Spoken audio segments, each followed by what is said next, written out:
and then made an apology video saying that she went home and didn't go out and watch the Met Gala coverage on her couch. That was Haley Bailey. That's the where it's Yes. she's the one who sparked all of it. Between Yes. her and Jennifer Lopez snubbing that reporter, that's where it started. Right. I don't even know who the hell Haley Bailey is.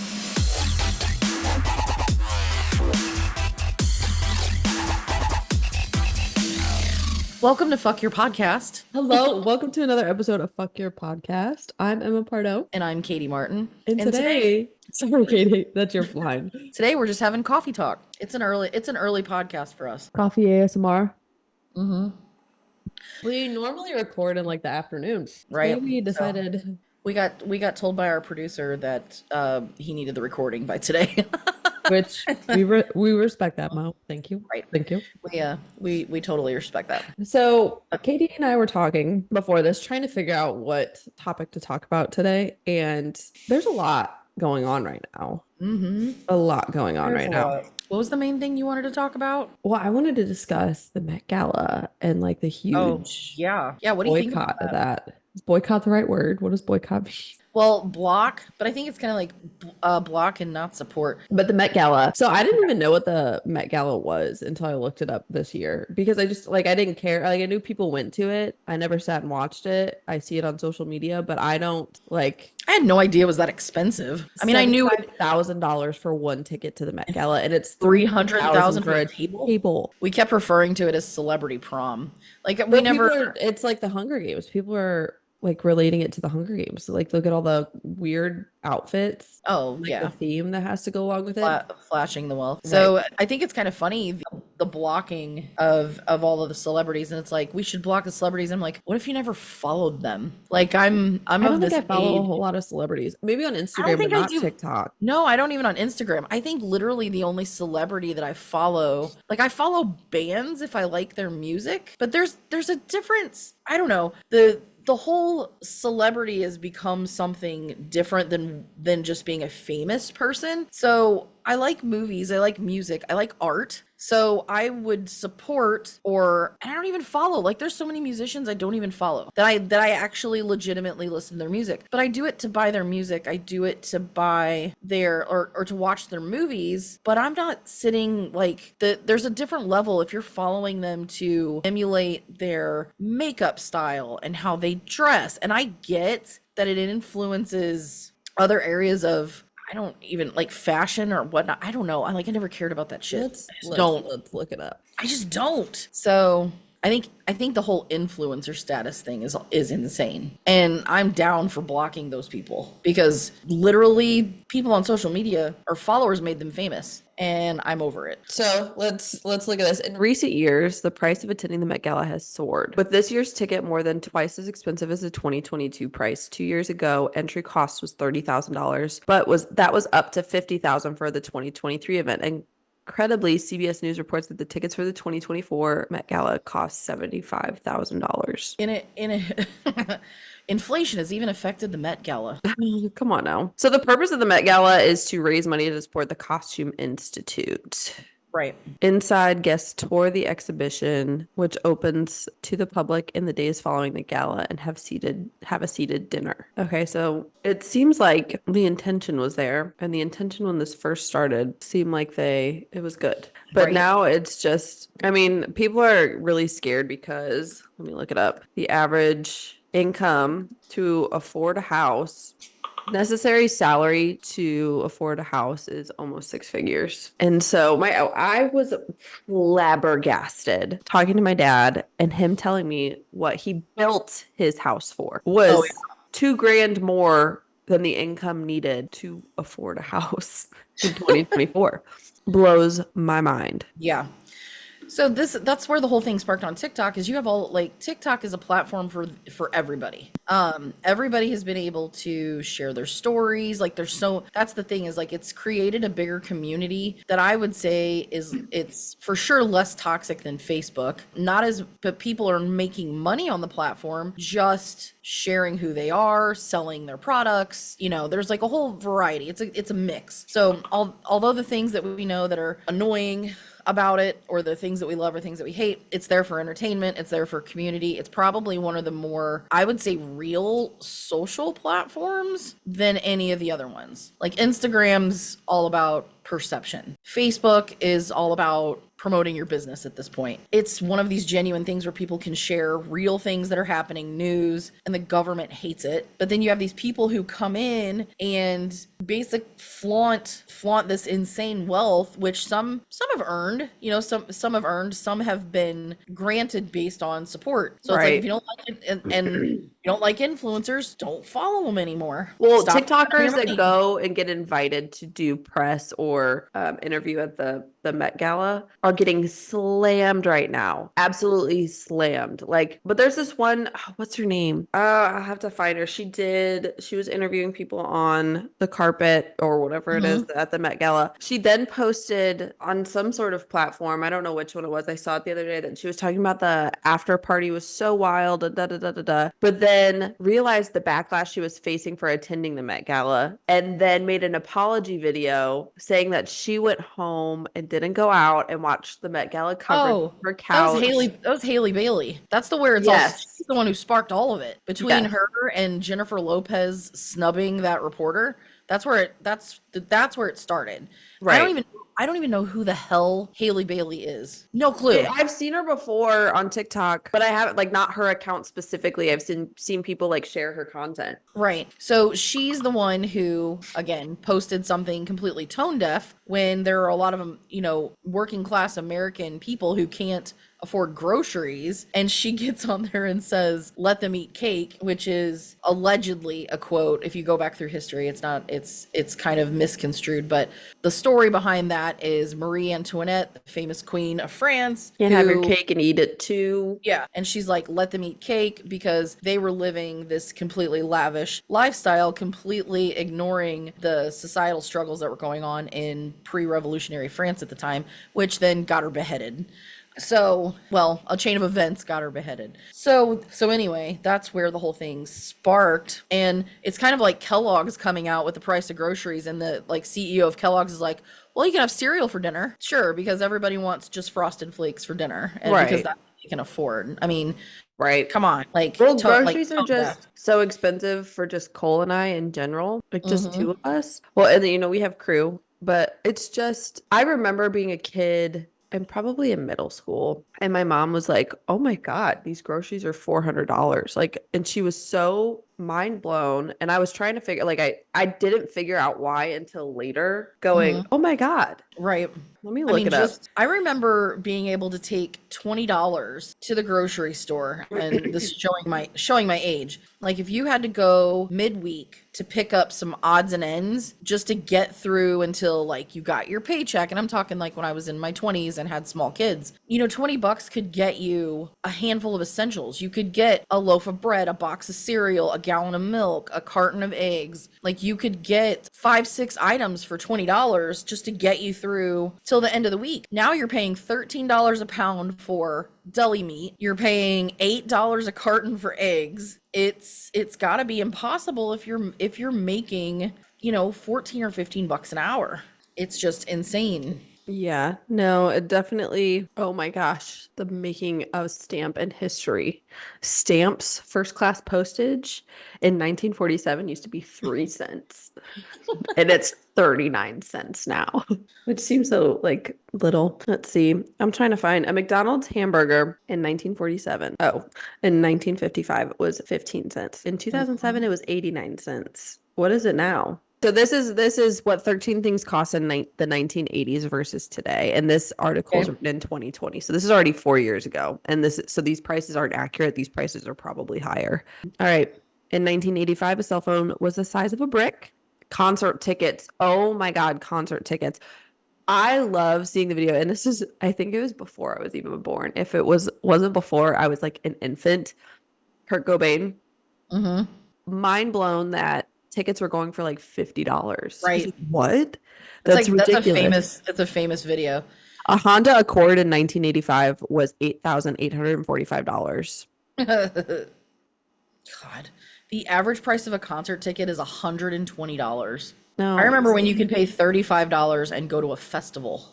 Yeah, I remember also like being very young, like maybe cruise age, and my dad was like, "Oh my God, gas is $4." And I'd be like, "It's $4." Like Oh, not thinking yeah, that it was says. per gallon as a kid. I'm like, "What's the big deal? It's $4." And now that I'm seeing here we're like $3.50, I'm like, "Oh my God, I'm turning Yeah, into my it father." is showing. It is showing the average was over $1, but at one point I remember gas dropped in the late 90s because I was driving and I remember filling up my gas tank in my first car and it was 99 cents a gallon. And everybody was like, go to the gas station while gas is cheap.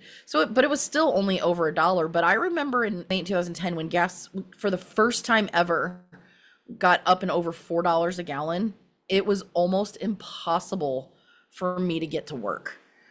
Like I was working in St. Louis, was working for a roofing company, and I was driving a minivan, and it was almost, the gas mileage was so terrible and I was so broke back then that I had times where I'm like, I don't know how I'm gonna get to work today. See, Like I I would. didn't have that. Like I let my car when I was first driving run out of gas, I think like twice. I But did that in was a different college. time. Gas was still expensive. I didn't have to worry about going, well, yeah, I didn't have to worry about getting to work necessarily. But without adjusting for inflation, the average cost of a home in the United States was $2,000, just under $3,000. Dang. And now it's like, yeah, just under $400,000 for a house. At least in Texas. This is showing Texas because that's where I'm Mhm. at. So all that stuff I would say is probably trending pretty widespread on social media, because it's funny that when we see the stuff on TikTok and it's like, now then when it gets over to podcasts and things like this, like we're probably a week behind even talking about it, because now it's like all the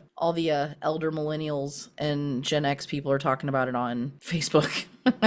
But the other thing, so I don't know if this is widespread on TikTok or not, or if this is more based on my algorithm, but this one lady has popped up and her screen name is called Fired Mom.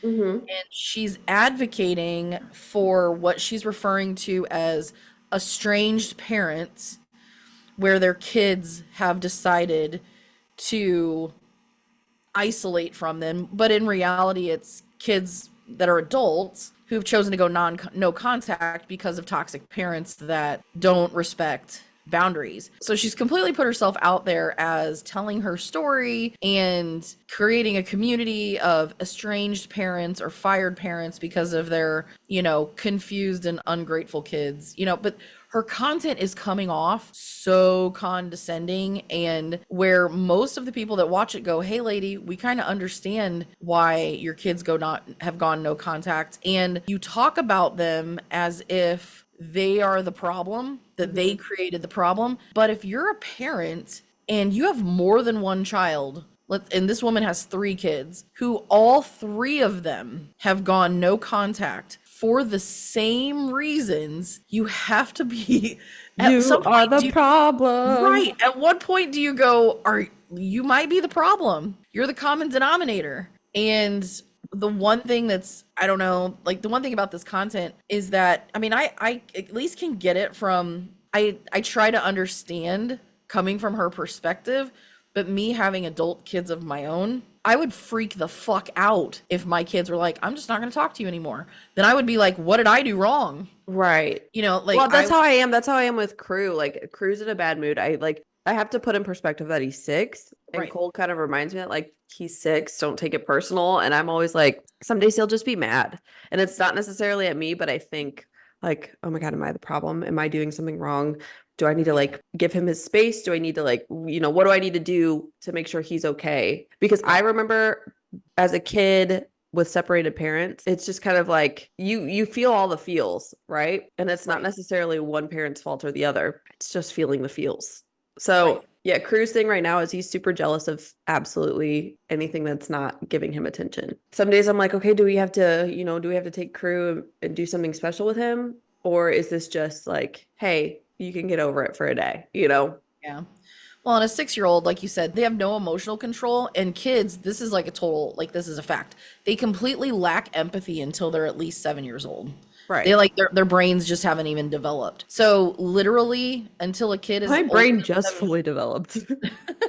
But I mean, up until about age 7, literally the world revolves around them. Right. And it's me, me, me, me, me, me, me. Now, granted, kids still kind of live in that world, and even up until early adulthood, but it evolves. So it's like teenagers, like there's that transition in the teenage years where they also think like consequences don't apply to them. Like they think they're invincible, like that type of thing. But a 6-year-old, literally the world revolves around them. So yeah, Right. there is some of that's just like he's just being a 6-year-old. So I do get Right. that. It's not like the difference is if you were very conscious of I outwardly did something that made him feel a certain way, because he can't control his feelings. And yeah, in that instance, I would probably agree with Cole. Like, he is just being a 6-year-old. When you get to the point of an adult communicating with adults, so think of it in a coworker standpoint. If you had a conflict with another adult in any other capacity outside of a parent-child relationship, you would have to find common ground in order to work together, because you have no choice, And so if you were, let's say, if you and I had a conflict, and as opposed to discussing it to resolve the issue, I went to social media and just decided to air it out to everybody to get other people's opinions on the situation, I don't think that would help repair whatever we have going on between the two of us. No. And so that's what a lot of people are telling this woman. Like if you are a mother, your relationship with your child is probably the most important relationship that you would have with another adult. Right. So why would you treat that or feel entitled to having a relationship despite how you treat that person? You're not entitled to that. It's like you have to treat them as if they're another adult, and they have the power to say, nope, if you can't behave in such a manner, if we can't have mutual respect for one another, then we don't need to be in contact with one another anymore, because I don't need that in my life. Right. If you were just any other adult, I could cut any other adult out of my life. Just because you're that person's parent doesn't make you entitled to a relationship with that person and with their children if you are a cancerous individual. Right. And so that's the thing is I don't think it's like, what color is the sky in these people's worlds where they just think that they can treat somebody where they can treat somebody to that level and expect to have a relationship with them. Right. But people are like blasting this woman, and a lot of them are adult kids that they're like, hey, if you want some real advice as a child of toxic parents, I wouldn't, if I saw you putting this information out there and talking about me in such a way that's from your point of view, skewed perspective, that's not true, that's not going to encourage me to have a relationship with you. So outside of literally just finding people to advocate for your position, what's the point of putting the content out? Right. There's one thing with that kind of stems from that I have noticed, and like just, I guess me putting it together, given that I help raise crew, is that, more traditional people want to say that back then kids were more respectful, kids were more this, kids were more that, more mature, could handle a lot more, didn't have this anxiety, didn't have this, whatever that you see with kids today. And I think the trend is, and this goes along with like what I said in our slang video about being woke. And I don't think it's necessarily being woke, but it's parents now are advocating for their children to have more of a childhood than they did. Right. With my parents being divorced, I felt like I had to grow up very quickly. I don't feel like I was robbed of a childhood, but there were some aspects something like that, to be more grown up. Something traumatic like that makes, like, it changes you, right? As it did to all my siblings. And Cole said it very well too, because he has parents that are separated. Just letting crew have more of a childhood. And I'm sure my parents did the same thing raising us kids, and I'm sure their parents and so on and so forth, is that you let your kids have more of a childhood than you did. Because I remember my mom, there's a story my mom tells that she, like at Crew's age, was able to go ride her bike down the street to the DVD store for something for my grandpa. I'm not going to get into it. She didn't know. She wasn't old enough to read. So she dropped this DVD off. And like, if I thought about Crew taking his bike to go do that today, I'd be like, you're crazy. I guarantee you that wasn't a DVD based on your mom's age and the age she No, would have it been. It was a DVD. Yeah, I know. It would have been a VHS tape. Yeah. Oh, yeah. That's what I mean. That's what I mean. Right. So, but, well, yeah, like the same thing with my mom used to send me with a note to the gas station to buy cigarettes. See, and like if I thought about doing that with crew, I'd be out of my goddamn mind. We were too scared to let him ride the bus alone this year. Yeah, there's a fine line, right? Because some of it's the bad, like millennials are the worst helicopter parents. And that's because they had parents that gave no shits about where they were and what they were doing. And you didn't have cell phones. You couldn't check on your kids. It was just like be home by the time the streetlights are on. And your parents just trusted that you'd make good decisions, and they also trusted that there weren't weirdos out there that were going to come kidnap you. And here's the thing, are there more weirdos now than there were then? No. We just know about them because of the internet. They're more exposed. Yeah. Yeah, they're definitely more exposed. And so there are downsides to being a helicopter parent, but I would say that it's not like it's not really about letting your kids have more of a childhood, because the thing that's different and what's creating those relationships between parents and kids where they have healthy relationships as they become adults is that the parents are more involved in the childhood. They take them and do things. They have experiences with them. They played with them. They taught them things. Where, as opposed to us, where kids were meant to be seen only when they want to be seen. I mean, there were plenty of times where my parents were just like, we're watching TV, go to your room. Like, we don't want to see you. We don't want, we don't want you in our space. There's things that I do like that too. And it reminds me, like, I tell Cole all the time, I'm like, oh my God, I'm my mother. Oh my God, I'm my mom. No, and it's not that bad.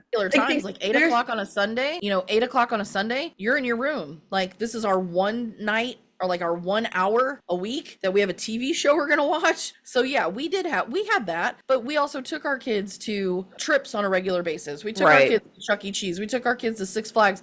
We did things with them. There has to be a healthy balance that you can't be all the way in, you can't be all the way out. It has to be like and Cole has definitely brought this perspective to me because we were in Fort Worth this past weekend. We went out to dinner with Cole's family. Crew was there, and I don't know what it was, but something was just like triggering me about it. And it didn't have to, but he just kept saying, let Crew be a kid, let Crew be a kid, because we were in this restaurant. He would get up, or he would grab someone's utensils, or he would do this, or he would do that. And we were in like a private room. Nobody else was in there. So it was like, it's fine if he gets up and is like at the table still, not like running rampant through this restaurant. But he would like get up and go walk over to Cole's aunt or his cousin or any of these things. And I would be like, sit down, because that's what my mom did and my dad did growing up. It was like, you do not get up. You don't lean on the table. You don't do, like stuff like that. So seeing Crew do that, I had that panicked feeling of like, you're not supposed to do that. Yeah. And Cole was like, let him be a kid. He is fine. Like, we are in a private room.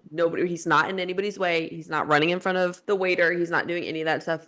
Just let him be. It's okay. And so that was like, I don't know why. There's a fine line to that. You still have to teach them etiquette. That's where I was coming from, was like, you don't just keep, there's a time where you have to get up to ask a question or do something. That's fine. Well, here's the thing that I've noticed. I'm not going to name names or situations or anything where this stemmed from, but am I going to know if you say it? No, probably not. I've noticed that you have the helicopter parenting when you're in public. However, if you are in public with a group of other adults that are in your family, then they're like, nah, I don't have to watch the kids. And then that will never be me. That will never be me. I've seen that in so many scenarios where I'm like, Jesus fucking Christ, like, you still have to watch your kid, like, just to make them behave. It's not my responsibility, because if they're climbing and that's the whole thing, is because that's almost a level of disrespect where you let them just run wild, like when you take them to grandma's house. And we never did that. Like, we never, like, we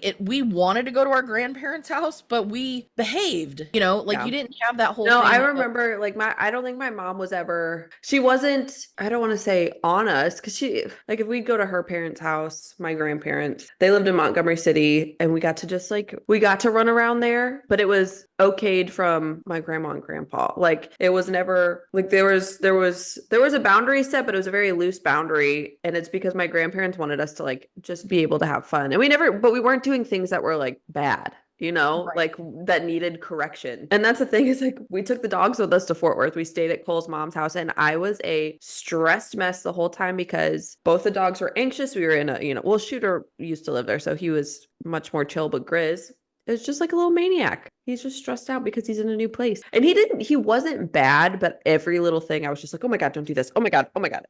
That sounds bad because it's my dogs.